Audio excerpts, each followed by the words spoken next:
makes a game fun? This is Magical Athlete, undoubtedly one of 2025's biggest releases. It's a roll and move game where you roll a die and you move figures around a board, trying to get to the finish line first. The figures that you're moving around the board all have special powers and they interact with each other in wacky ways. And that is kind of the point of the game, is to watch, this wacky race happen, even if you don't really have agency over it. Or maybe because you don't have agency over it. But to me, Magical Athlete misses the mark in terms of being a fun and funny game. And that's kind of what I want to explore in this video, is what makes a game fun, what makes a party game funny, and what is Magical Athlete doing that I just don't like. First, I'd like to argue that in modern games, a lot of the fun comes from decision making. Like in Brass, one of the most popular games of all time, your decisions are so restricted and yet still so hard to make. What do I build? Where do I build it? What can I even do with the cards in my hand? Whereas in a game like Can't Stop, your decisions aren't so, nuanced. It's, do I stop or do I keep rolling? But still, the decision is, very tense and very fun.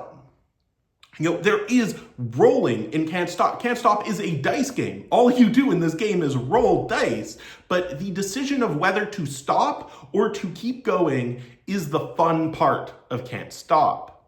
But let's boil it down even further. Decision-making is just one kind of test, and games can have all sorts of tests. Decision-making is the type of test that's most widely accepted in serious games, but what about unserious games, party games? Well, you can test a bunch of different types of skills in party games, and usually the worse you are at those skills, the better the party game will feel. For instance, in Order Overload Cafe, you are testing your and your friends' memories, and the game is aware of how bad you are at the game. I've shown this game to so many people, and before I start, I say, hey, this is a memory game, and they're like, my memory sucks. And I'm like, perfect. The game is so aware of it, they put on the back, forgetting is fun. That is the premise of this game. The game is so absurd. It is asking you to remember crazy coffee orders, and so many of them by the time you reach the later levels that it is impossible to remember every single one, and yet the game is asking you to. And that is what makes this game fun. Spot It, similarly, you're just trying to match two items that match on a card, but it's really hard for you to see those connections super quickly. I don't understand why, but people freeze over Spot It and they swear over it. And it is a difficult game for so many people. And yet it's the silliest thing because it's not something you expect to be bad at. Linkage / Ubibo is a dexterity game where you're connecting your fingers kind of in a Twister-like fashion where you draw a card and it tells you whose finger to connect to with a stick. And this gets absurdly hard to do over time because people aren't generally good at dexterity games. And if they are, they tend to be less fun. So Linkage is really fun because you're bad at it, because you're gonna fail at it, and it's hilarious. So the funniness of those three games that I showed are in the failing of tests. Creativity can also be a lot of fun in games, like in Landmarks or in Codenames, where making word associations is a creative challenge. You have to come up with words that connect other words together and that your friends will understand. Similarly, games like Monikers challenge you to describe words with other words and then describe that description with a single word and then describe that single word with actions. So you're creatively, continually referencing the same thing.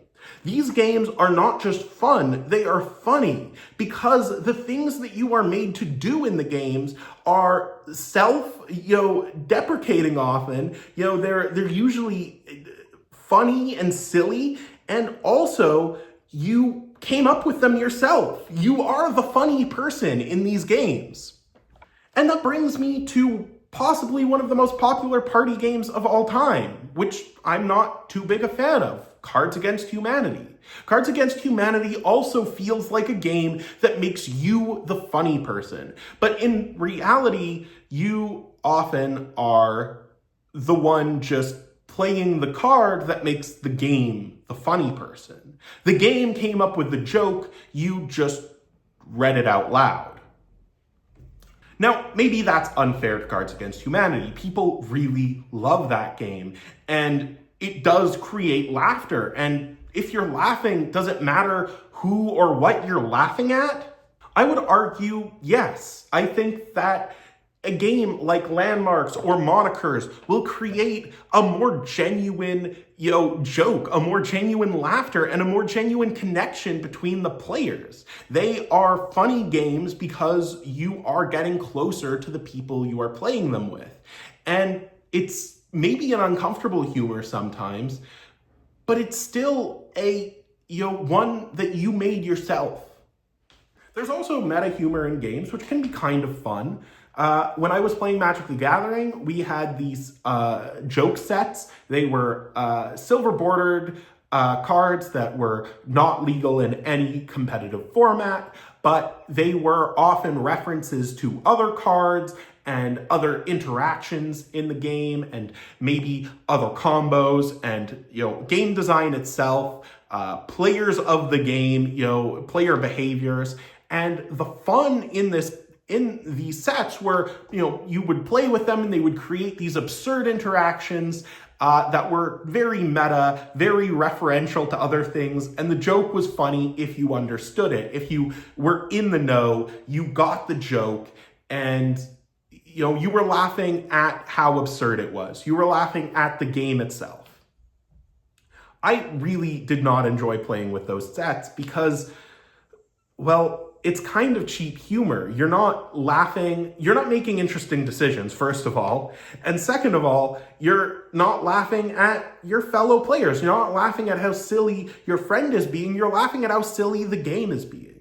And that's kind of why I don't like Magical Athlete, because Magical Athlete doesn't make you make any interesting decisions. It doesn't make you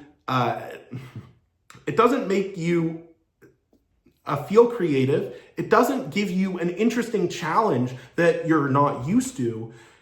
All it does is it gives you something to laugh at.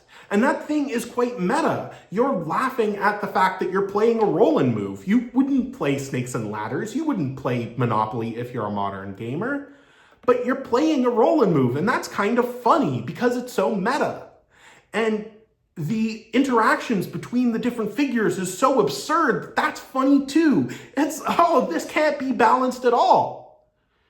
It's meta humor, and it's kind of cheap humor, because when I play a game, I tend to want to look at myself or look at the other players, and Magical Athlete forces me to look at the game. And I feel like that's cheap.